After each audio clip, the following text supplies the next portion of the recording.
Welcome to Lakshmi health talk. ಈ ವಿಡಿಯೋದಲ್ಲಿ ಶೌಚಾಲಯದಲ್ಲಿ ಹೆಚ್ಚು ಹೊತ್ತು ಕುಳಿತರೆ ಪೈಲ್ಸ್ ಸಮಸ್ಯೆ ಬರುತ್ತದೆಯಾ ಎನ್ನುವುದರ ಬಗ್ಗೆ ತಿಳಿದುಕೊಳ್ಳೋಣ. ಖಂಡಿತವಾಗಿಯೂ ಹೌದು. ಶೌಚಾಲಯದಲ್ಲಿ ಹೆಚ್ಚು ಹೊತ್ತು ಕುಳಿತರೆ ಪೈಲ್ಸ್ ಸಮಸ್ಯೆ ಹೆಚ್ಚಾಗಬಹುದು. ಇದಕ್ಕೆ ಕೆಲವು ಪ್ರಮುಖ ಕಾರಣಗಳಿವೆ. ಹೆಚ್ಚಿನ ಒತ್ತಡ ಬರುತ್ತದೆ. ಶೌಚ ಕೋಣೆಯಲ್ಲಿ ಬಹಳ ಹೊತ್ತು ಕುಳಿತರೆ ಗುದಭಾಗದ ನರಗಳ ಮೇಲೆ ಒತ್ತಡ ಹೆಚ್ಚಾಗುತ್ತದೆ.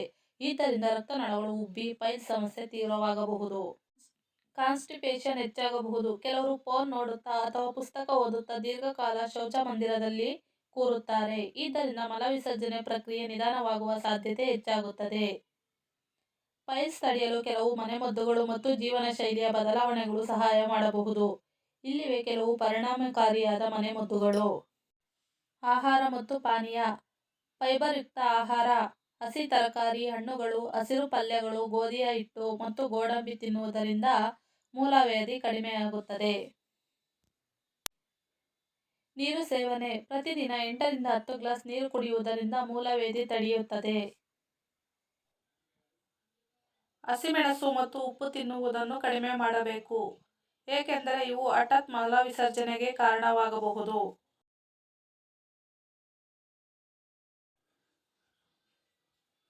ಮನೆಮದ್ದುಗಳು.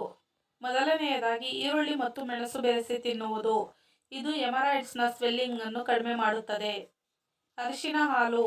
ರಾತ್ರಿ ಹೊತ್ತು ಹಾಲಿನೊಂದಿಗೆ ಅರಿಶಿನ ಪುಡಿ ಸೇರಿಸಿ ತೆಗೆದುಕೊಂಡರೆ ಒಳಗಿನ ಪೈಲ್ಸ್ಗೆ ಉತ್ತಮ ಪರಿಹಾರ ಸಿಗುತ್ತದೆ. Aloe vera gel.